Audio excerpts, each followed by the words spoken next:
The notification came at 6:37 in the morning, which is how I know I was already awake when it arrived.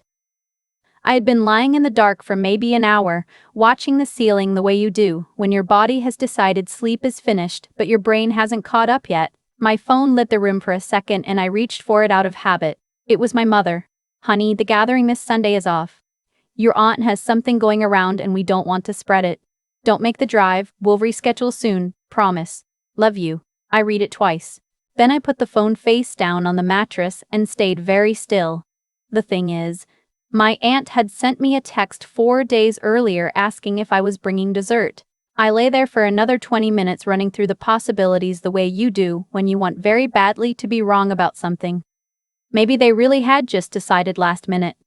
Maybe my aunt had gotten sick between Tuesday and Saturday. Maybe the two messages had nothing to do with each other and I was connecting dots that weren't there. I have always been the kind of person who assumes the most generous explanation.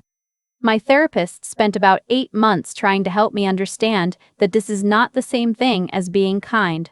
It is closer to something else. A habit. A reflex. The kind of thing you learn early in a house where the wrong assumption could change the temperature of an entire afternoon. I replied, of course. Hope everyone stays healthy, and got out of bed and made coffee and called my business partner, Jonah. He answered on the second ring, which meant he was already at his desk. Jonah and I had built our freight logistics consultancy out of a shared office above a dry cleaner in 2019. By the time this story takes place, we had 17 clients and a small team and a reputation in our region for being the people you called when a supply chain was quietly bleeding money and no one could figure out where. We were good at finding the thing no one wanted to find. That skill would matter later. I told him my mother had canceled Sunday and asked if he had looked at the Hartwell account files yet. He had not, but he had looked at something else. "Can you come in?" he said. Not "good morning, not sure what's up. Just "can you come in?" in the voice he uses when something is wrong enough that he doesn't want to say it on the phone. I was there in 40 minutes. My name is Serena. I was 31 that October, and I had spent the previous 3 years slowly, carefully, and with a great deal of personal sacrifice building a business that my family had been quietly treating as a shared resource without telling me. Jonah had the files open when I walked in. He is not a dramatic person. He pours his coffee the same way every morning, works through his inbox in chronological order, and has never in 4 years of partnership raised his voice at anyone, including the client who accused us of losing a container shipment we had never been contracted to handle. When I saw the look on his face, I sat down without taking my coat off. He walked me through it methodically. My father, I will call him that because that is what he is, technically, biologically, legally, had been the operational contact for our 3 largest long-term retainer clients for the past 14 months. This had been my idea originally. He was retired, he had logistics experience from 20 years in trucking management, and I had wanted to give him something meaningful to do after my mother's health scare the previous spring. I had introduced him to the clients as my operational liaison. I had given him a company email address. I had trusted him because he was my father, and I was still, at 31, making decisions based on that word as though it carried some fixed, reliable weight. Jonah had been tracking a pattern in the expense reimbursement requests for about 6 weeks. Small amounts, always under the threshold that required my countersignature. Equipment assessments. Fuel surcharges. Client entertainment. Each one individually was the kind of thing you sign off on without looking twice. Together, over 14 months, they added up to just under $62,000. The money had not gone to equipment or fuel or client entertainment. Jonah had traced it as far as he could without access to my father's personal accounts. But the routing was not subtle once you knew to look. 3 of the vendors my father had been submitting invoices under did not exist. 2 had addresses that resolved to the same mailbox rental facility 2 towns over. 1 had a phone number that went to a recording for a tile installation company that had closed in 2021. I sat across from Jonah's desk for a while without saying anything. The first thing I felt was not anger. I want to be accurate about this.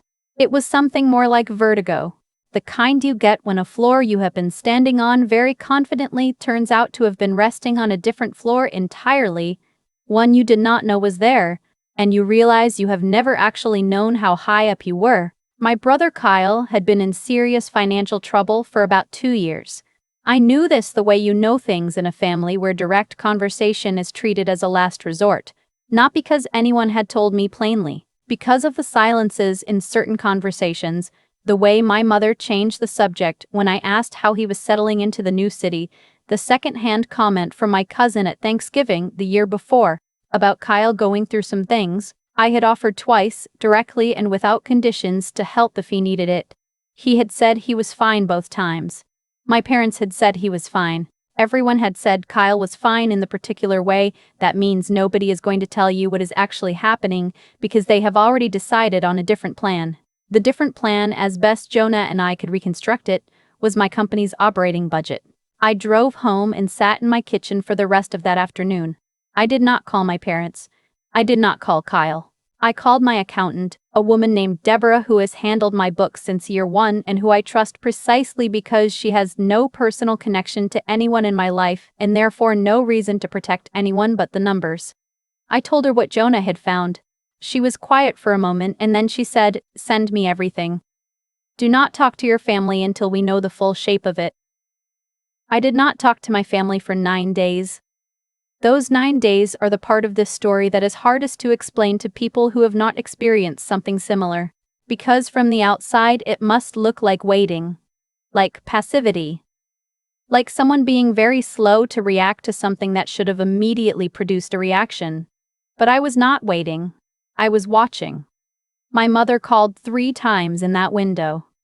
Cheerful, ordinary calls. "How are you sleeping? Have you tried that new restaurant downtown? Your cousin is pregnant, did you hear?" Not a word about Sunday's cancellation. Not a word about my father's work with the company. Her voice had the particular evenness of someone who has rehearsed being normal and is performing it with care. My father sent 2 emails through the company account.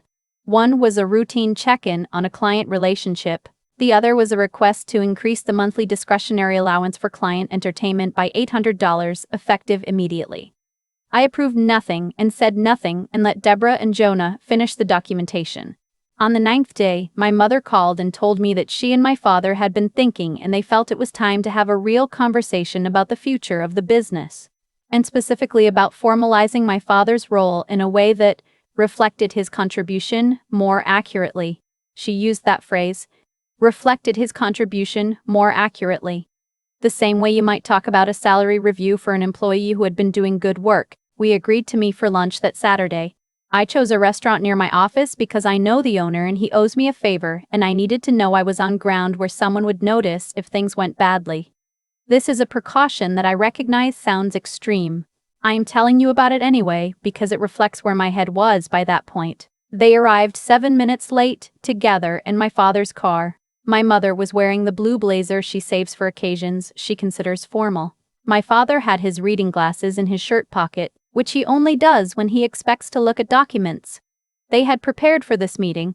I had prepared for this meeting. We sat across from each other and ordered things no one intended to eat and made about 4 minutes of small talk before my father opened the folder he had brought. It was a proposal. Neatly printed, with section headers. It outlined a new operational structure in which my father would become a formal, co-managing partner, with a 15% equity stake and a monthly draw. The justification cited his client relationships, his industry experience, and, this is the part that required me to put my water glass down carefully, his foundational investment in the company's early success, by which he appeared to mean the $12,000 my parents had lent me in year 1, which I had paid back in full with interest before the end of year 2. I let him finish, then I looked at my father across the table and asked him to walk me through the Meridian Logistics invoices from August. His face did not change immediately. It took about 3 seconds.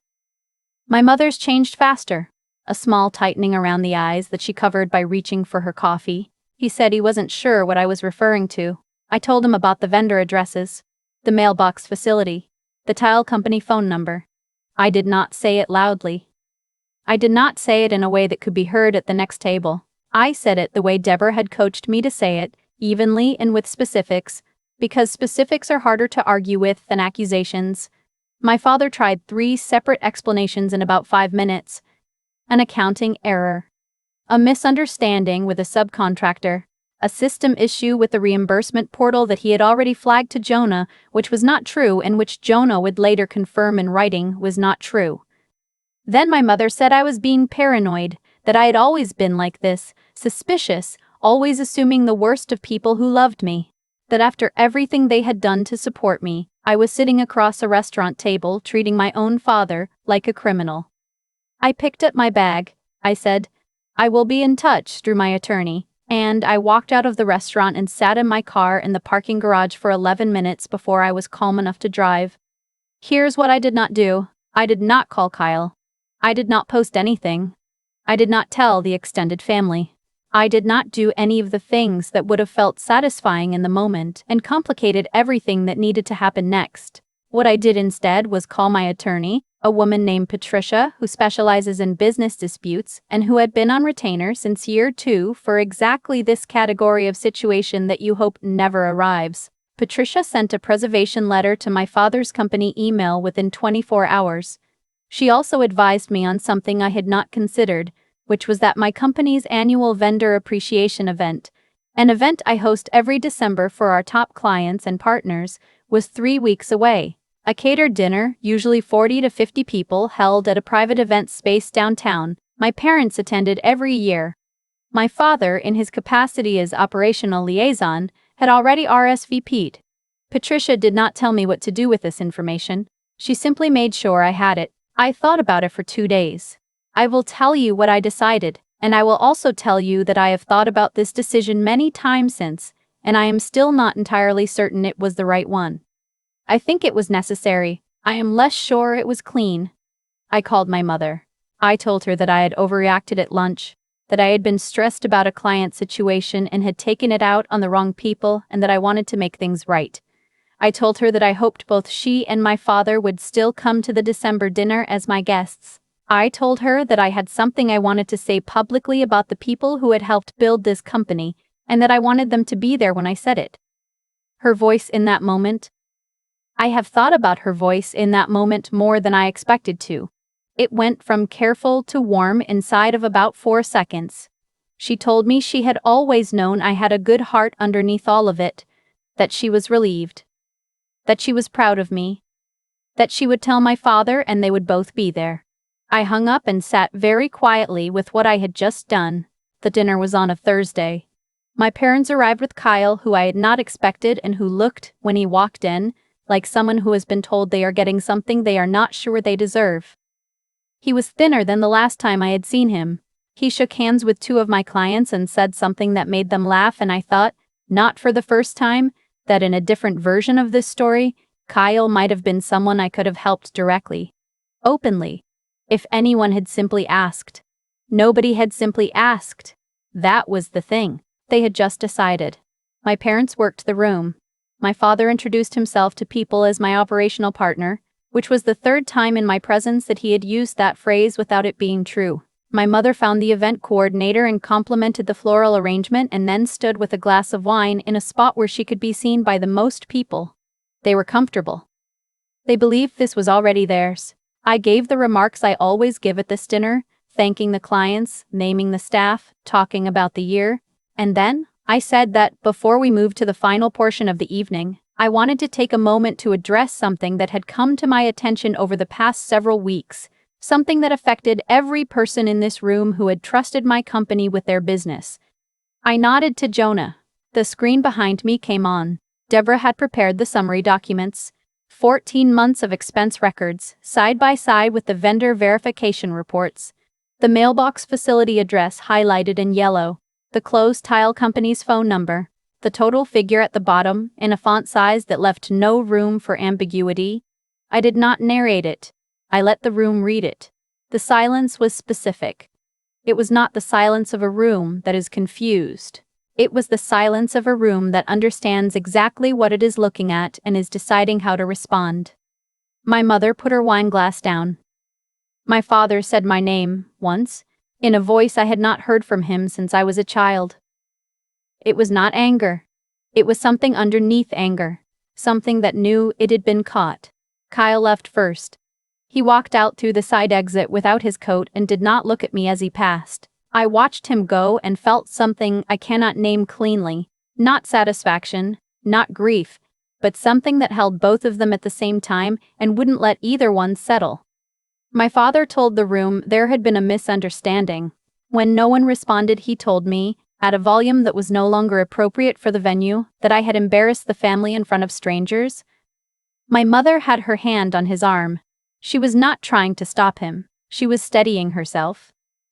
Two of my clients came and stood near me, not theatrically, just near me, the way people do when they want you to know you are not standing alone. I have not forgotten that. My parents left through the main door. I watched them go, and then I turned back to the room and said that I appreciated everyone's patience and that the bar was open for another hour and a half. Patricia filed the civil complaint for financial fraud and breach of fiduciary duty the following Monday. The preservation order was already in place. Deborah had prepared a supplemental report quantifying the full amount including projected interest.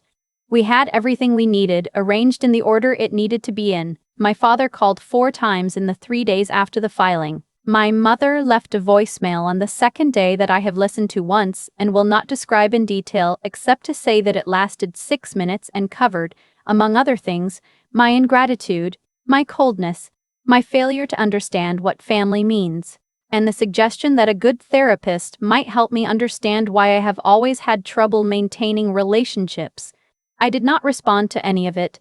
Kyle sent a single text 9 days after the dinner. It said, "I didn't know how much it was. I thought it was less. I'm sorry." I read it several times. I believed him about the amount. I was less certain about the rest. I have not responded yet, and I am not sure I will. The legal process took just over 5 months. My father did not contest the core findings, which made certain things faster and other things more complicated in ways I will not detail here, because this is not a story about litigation. It is a story about the moment before the litigation and what it costs to get there, and what you find out about yourself in the getting. The money that could be recovered was recovered, not all of it. Enough. I removed my father's access from all company systems. I sent a brief note to the 3 clients he had managed directly, explaining that their accounts would be transitioning to a new operational contact and providing Jonah's information. 2 of them sent responses that were warmer than I expected. One asked if everything was all right. I told him it would be. I have not spoken to my parents since the dinner. I sent a single written communication through Patricia's office explaining that I did not intend to pursue further contact and wished them well in a legal and genuine sense. That is the most accurate thing I can say about it, legal and genuine. I do not wish them harm. I also cannot be in a room with them without accounting for what I now know, and I have found that I am unwilling to spend the energy that accounting requires. There is a thing I do now on Sunday mornings that I did not do before all of this. I go to a farmer's market near my apartment. It takes about 20 minutes. I buy whatever looks good, which is usually bread and whatever the seasonal vegetable is, and sometimes flowers if I am in the right mood. Then I go home and I cook something slow and I do not answer messages until I am done. It is not a dramatic thing. It is not a thing that would read as meaningful from the outside, but it is entirely mine in a way that almost nothing in my life was entirely mine for most of my adult years. I was raised to be useful, to show up, to give the benefit of the doubt, to smooth things over, to not be difficult. These are not bad values in themselves. The problem is that when they become the primary way you relate to your own family, you stop being a person to them and start being a resource, a predictable one, the kind that doesn't make noise when you draw from it. I do not know when exactly that happened.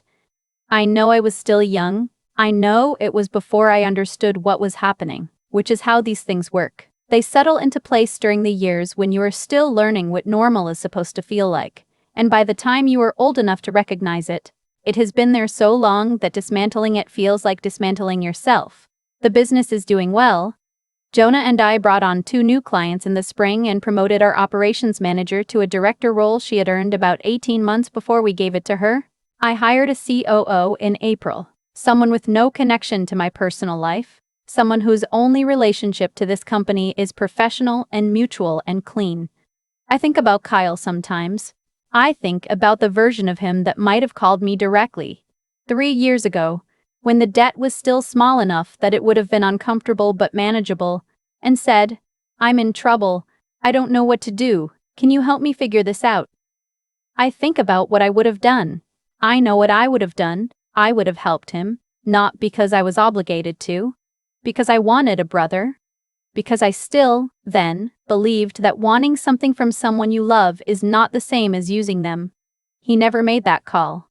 My parents made a different one instead, and by the time I found out, the choice had already been made for me.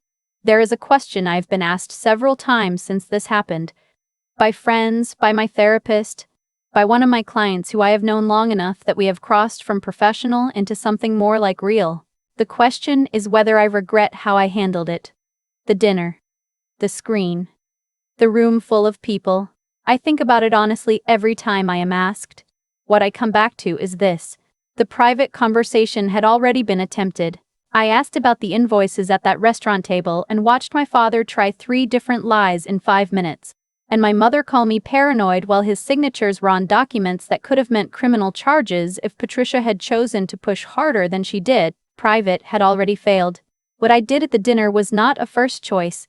It was the one that remained after the others had been tried and found insufficient. I am not sure that makes it right. I am sure it was the only thing left. The Sunday morning's help. The bread, the slow cooking, the flowers when the mood is there. The rooms that belong only to me. I built something real. It took everything I had for 3 years and it is real and it is mine, and I know now, in a way I did not before, that I am capable of protecting it. Not perfectly, not without cost, but completely enough that I am still here, still building, still getting up on Tuesday mornings and going to work in a company with my name on the door. If you have ever poured everything you had into something, a business, a family, a version of yourself, and then found out someone was drawing from it without asking, I want you to know something. The anger is real and it is justified, and it will pass into something quieter and harder and more useful. What does not pass is the knowledge. Once you know what someone is capable of, you know it. And knowing is not the same as losing. It just means you stop building on a floor you cannot see. You find out what the ground actually is, and then you build on that instead. I have been asked, more than once, whether I feel guilty about the dinner, about the screen, about choosing a room full of clients and partners as the place where everything came into the open. Honestly, the guilt I expected never quite arrived. What showed up instead was something quieter and harder to name. A kind of grief, I think, for the version of this story that never got to happen. The one where my brother calls me directly. Where my parents sit across a table and say we made a mistake and here's what we took and we are sorry. That version was always available to them. They chose a different one. That is the part I keep coming back to. Not what I did, but what they decided, and how early they must have decided it. Because you do not build a network of fake vendor accounts overnight. You do not forge invoices across 14 months by accident. Someone sat down and made a plan, and the plan involved my name and my company, and the assumption that I would not look closely enough to find it. That assumption did not come from nowhere. It came from years of me being the person who smoothed things over, who gave the benefit of the doubt, who showed up with wine and handmade preserves even after the gathering was supposedly canceled, because that is just who I was. I was useful. Predictably, reliably useful. And somewhere along the way that usefulness had become the primary thing my family saw when they looked at me. I do not say that to make them sound monstrous. They are not. They are people who made choices, and choices have weight, and weight eventually lands somewhere. It landed on Jonah's desk on a Tuesday morning, and then it landed in a courtroom filing, and then it landed in a room full of people who had trusted me with their business and needed to know what had been happening inside mine. That is how it works. Not as punishment handed down from somewhere above, just as consequence, arriving in its own time, in the shape the original decision made inevitable. What I understand now, in a way I could not have articulated 3 years ago, is that integrity is not something you perform during the easy moments. It is what you do when the costly option and the right option are the same thing and you choose the right one anyway. Jonah could have looked the other way. Deborah could have advised me to settle quietly. Patricia could have pushed for a criminal referral and did not. because restraint was the wiser and harder choice. Every person who helped me through this did something that required them to think clearly when it would have been simpler not to. That kind of thinking, careful, honest, willing to bear the discomfort of knowing, is a form of strength that does not announce itself. It just holds. Serena. My family decided without asking was a resource. They were wrong about that. But I had also spent years making it easy for them to believe it. That is the peace I sit with. Not in self-blame, because blame is not the point here. In recognition. There is a difference between being generous and being available without limit, and I had not learned it yet. I know it now. The Sunday mornings are still mine. The farmer's market, the slow cooking, the bread on the counter. Small things. Entirely mine. That is where I start from now. Not from usefulness. Not from what I can provide or absorb or solve for someone else, but from what is actually, honestly, only my own. You build outward from there. It turns out that is the only direction that holds.